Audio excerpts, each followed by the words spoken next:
आज के दौर में विज्ञान बहुत उन्नति कर चुका है। इंसान चांद पर पहुंच गया और अब इंसान मार्स पे कॉलोनी बसाने के सपने देख रहा है और ये सब कुछ इंसान कर पाया है अपने दिमाग से। हालांकि साइंटिस्ट का मानना ये है कि इंसान अपने दिमाग का सिर्फ 15% ही इस्तेमाल करता है, बाकी का 85% हिस्सा सोया रहता है।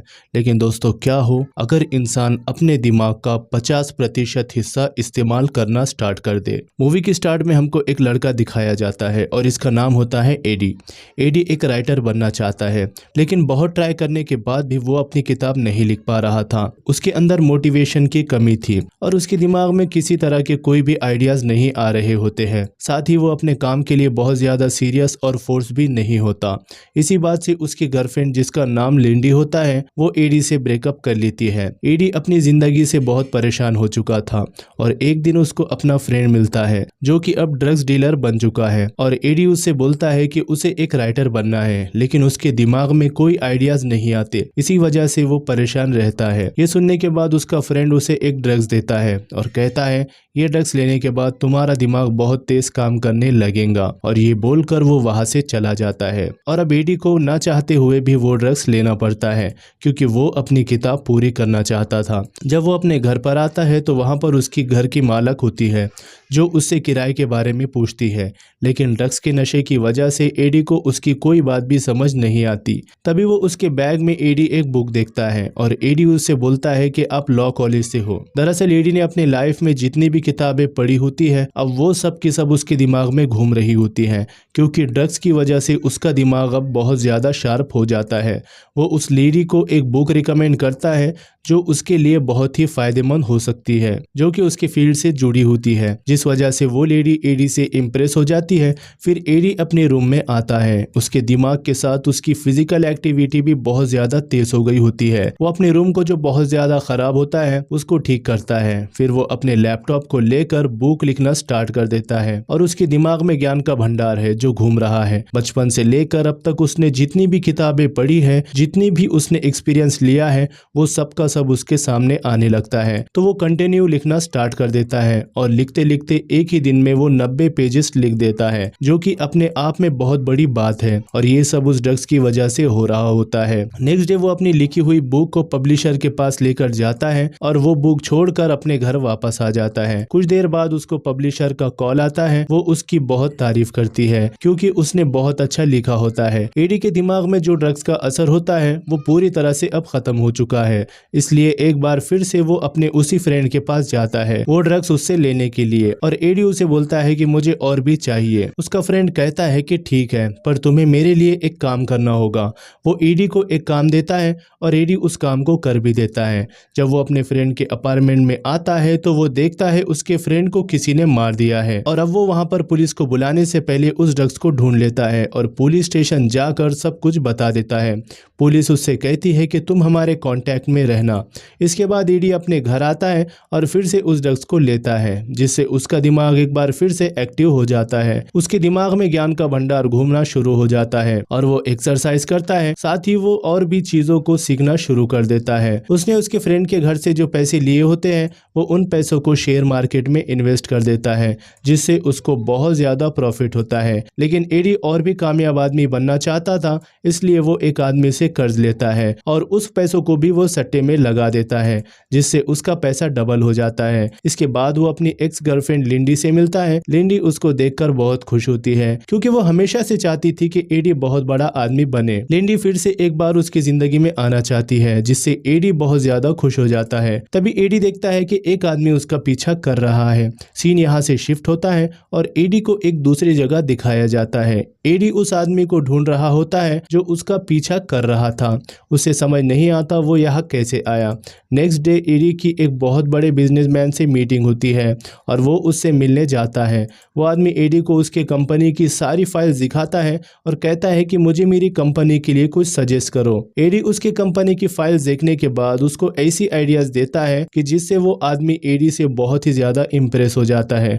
फिर एडी उसकी कार से उतर के कुछ कदम चलने के बाद उसको चक्कर आना शुरू हो जाते हैं। अगले पल वो देखता है कि वो किसी और जगह है। इसी तरह से वो अपने आप को अलग अलग जगह पर देखता है, उसको कुछ भी समझ में नहीं आता और तभी उस पर बहुत सारे लोग हमला कर देते हैं। पर एडी के दिमाग में बहुत सारे फाइटिंग सीन आने लगते हैं जिससे वो उन लोगों पर भारी पड़ता है। और अगली सुबह एडी उठता है और उसकी बहुत बड़े बिजनेसमैन से आज उसकी मीटिंग होती है, पर वो उस ड्रग्स को नहीं लेना चाहता और बिना ड्रग्स लिए वो मीटिंग में चले जाता है। लेकिन इस बार उस बिजनेसमैन के सामने कुछ बोल ही नहीं पाता और वो उसको उसकी कुछ भी बातें समझ में नहीं आती और फिर एडी मीटिंग छोड़कर वहां से चले जाता है। बाहर आते ही उसकी तबीयत खराब होने लगती है, इसलिए वो अपने घर वापस आ जाता है। फिर उससे उस ड्रग्स डीलर की बहन का कॉल आता है और वो उसको मिलने के लिए बुलाती है और एडी के पास एक डायरी में सारे ड्रग्स डीलर के कॉन्टेक्ट नंबर भी होते हैं। एडी उन सबको कॉल करता है, जिसके बाद उसको पता चलता है कि उन सब की डेथ हो चुकी है और उसमें से कुछ कोमा में भी है। यानी कि एडी जो ड्रग्स को ले रहा होता है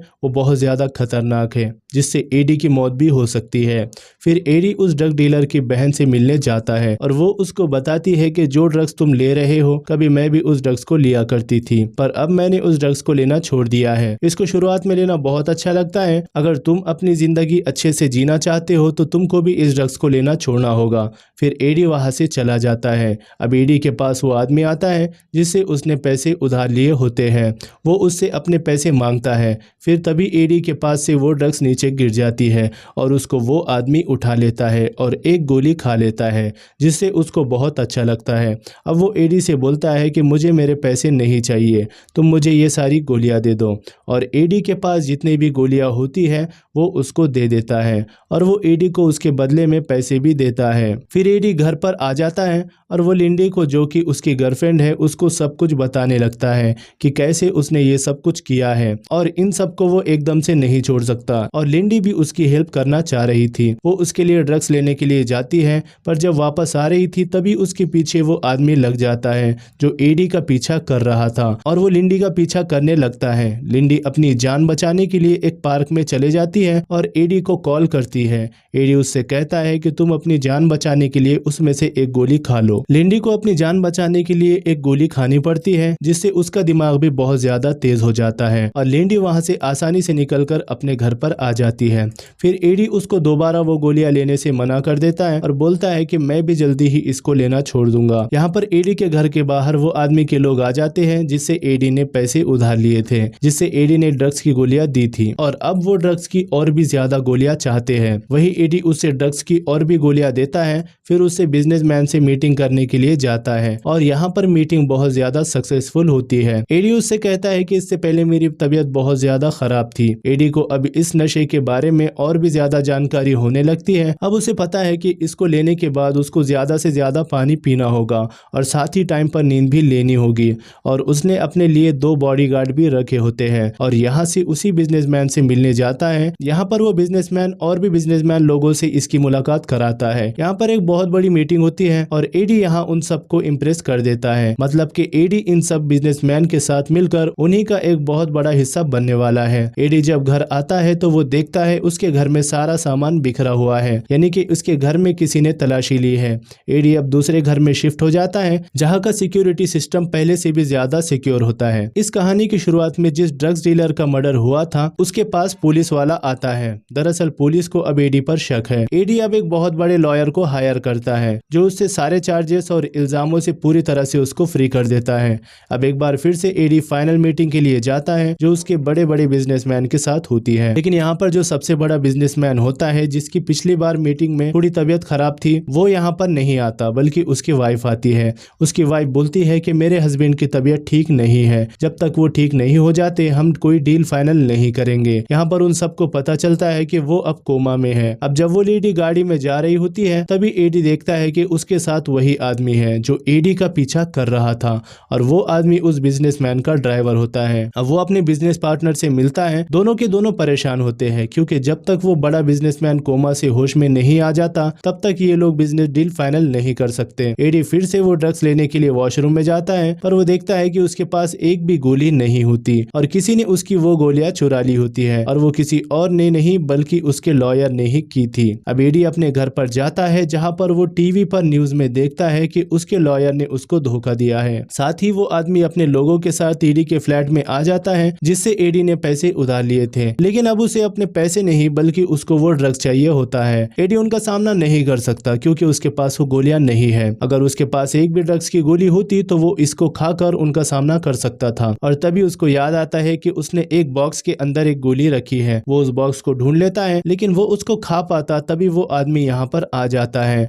और एडी के हाथ से वो गोली नीचे गिर जाती है, जिसको वो आदमी उठा लेता है और एडी को बोलता है कि अगर इसको बॉडी में इंजेक्ट किया जाए तो इसका असर और भी दुगना हो जाता है और इसका कोई भी साइड इफेक्ट नहीं होता, और वो उसे अपनी बॉडी में इंजेक्ट कर देता है। अब उसका दिमाग हाइपर एक्टिव हो चुका है। इससे पहले कि वो कोई एक्शन लेता, एडी उसको मार देता है और वो उसके ब्लड को, उसके खून को पीता है, जिससे उसका दिमाग एक बार फिर से एक्टिव हो जाता है क्योंकि उस आदमी ने अपने ब्लड में उस ड्रग्स को इंजेक्ट किया था। फिर एडी सबको मार के यहाँ से निकल जाता है। इसके बाद एडी उस आदमी से मिलने जाता है जो उसका पीछा बार बार किया करता था। वो आदमी एडी से बोलता है कि मेरे बॉस जो कोमा में थे अब इस दुनिया में नहीं रहे, उनकी डेथ हो चुकी है। जो ड्रग्स तुम लिया करते हो वो ड्रग्स मेरे बॉस भी लिया करते थे, लेकिन अब उनके पास वो गोलियां नहीं बची थी, इसलिए वो कोमा में चले गए। एडी उससे कहता है कि मेरा लॉयर तुम्हारे बॉस के साथ काम किया करता था, उसने मुझसे वो ड्रग्स चुरा लिया था, तो उसने तुम्हारे बॉस को वो गोलियां क्यों नहीं दी। दरअसल उस लॉयर ने उसके बॉस को धोखा दिया होता है। और अब एडी और ये ड्राइवर उस लॉयर के घर पहुंच जाते हैं, जहां पर ड्राइवर उस लॉयर को पकड़ के बांध देता है और एडी उसके घर से उन सारे ड्रग्स को हासिल कर लेता है। यहाँ से मूवी अब 1 साल आगे जाती है और हमें दिखाया जाता है कि अब एडी की बुक पब्लिश हो चुकी है और वो बहुत ज्यादा फेमस हो चुकी है। साथ ही वो चीफ मिनिस्टर की पद के लिए भी खड़ा हो चुका है। यहाँ पर एडी को वो पुराना दोस्त जो उसका बिजनेस पार्टनर भी बन गया था, वो उससे मिलने के लिए आता है और उससे कहता है कि मुझे पता है तुम ये सब कामों को इतनी आसानी से कैसे कर रहे हो, कैसे तुम्हारा दिमाग हाइपर एक्टिव रहता है। दरअसल जिस ड्रग्स को तुम लेते हो उस ड्रग्स की कंपनी को मैंने खरीद लिया है और उस लैब को बंद करा दिया है जिस लैब में ये गोलियां बना करती थी, यानी कि तुम्हें अब वो गोलियां नहीं मिलेंगी। और अगर तुम चाहते हो कि तुम्हें लगातार वो गोलियां मिलती रहे तो तुम्हें मेरे साथ एक डील करनी होगी जिसके मुताबिक तुम अमेरिका के प्रेसिडेंट बन जाओगे। तो तुमको मेरे लिए एक काम करना होगा और मेरी हेल्प करनी होगी। लेकिन एडी साफ साफ मना कर देता है। वो कहता है कि मैं तुम्हारी किसी भी तरह की कोई डील नहीं मानता और मैं तुम्हारी कोई भी मदद नहीं करूंगा। दरअसल ये दोनों अब मान चुके हैं कि एडी अब आगे चल के यूएस का प्रेसिडेंट बनने वाला है, लेकिन एडी अब अच्छे काम करना चाहता है, इसलिए वो उसकी डील को ठुकरा देता है क्योंकि एडी को पता है वो उसके सहारे अपने काले धंधे को पूरी दुनिया में फैलाना चाहता है। एडी उसे बताता है कि जिस चीज की तुम बात कर रहे हो उसको मैंने कब का लेना छोड़ दिया है, जबकि मैंने अपने लैब में उन गोलियों को और भी मॉडिफाई किया था, उसके सारे साइड इफेक्ट्स को खत्म कर दिया था और अब मैंने उसका एडवांस वर्जन भी बनाया है जिसे मैंने सिर्फ एक ही बार लिया था और हर वक्त हर जगह हर दिन उसका असर मुझ पर रहता है, वो भी बिना किसी गोली को खाए। यहाँ पर उसका पुराना पार्टनर उसकी पोल खोलने की उसको धमकी देता है। तभी एडी उससे कहता है कि वो जो सामने से कार आ रही है उसके पीछे एक कार आकर टकरा जाएंगी और ठीक ऐसा ही होता है। वहाँ पर एक कार दूसरी कार से टकरा जाती है। एडी उससे कहता है कि मैं तुमसे 50 कदम आगे हूँ। मतलब कि एडी के दिमाग की शक्ति इतनी बढ़ गई है कि वो अब टाइम से भी आगे देख सकता है। इसके बाद वो अपने पार्टनर के दिल पर हाथ रखता है और कहता है कि तुम्हें दिल की बहुत सारी प्रॉब्लम्स होने वाली हैं, तुम्हें अपना ख्याल रखना चाहिए। और अब उससे समझ में आ जाता है कि एडी के साथ वो मुकाबला नहीं कर सकता क्योंकि वो उससे हर चीज में आगे है और कार में बैठकर वो यहाँ से निकल जाता है। वही अब एडी को दिखाया जाता है जो अपनी गर्लफ्रेंड लिंडी से मिलने चाइनीज रेस्टोरेंट में जाता है और यहाँ एडी वेटर को चाइनीज भाषा में ऑर्डर देता है। लिंडी यहाँ पर सोचने पर मजबूर हो जाती है कि एडी ने उस नशे को, उस ड्रग्स को छोड़ दिया है या नहीं, और जब वो उसे अच्छे से देख रही होती है तभी एडी कहता है कि व्हाट, और इसी के साथ ये मूवी यहीं पर खत्म हो जाती है। तो उम्मीद करता हूँ कि ये वीडियो आपको अच्छी लगी है। अगर हाँ तो वीडियो को लाइक कर देना, चैनल को सब्सक्राइब करके बेल आइकन को ऑल पर सेट कर देना और आपका एक प्यारा सा कमेंट भी कर देना नेक्स्ट मूवी के लिए। तो चलिए मिलते हैं अगले वीडियो में, तब तक के लिए बाय बाय, टेक केयर।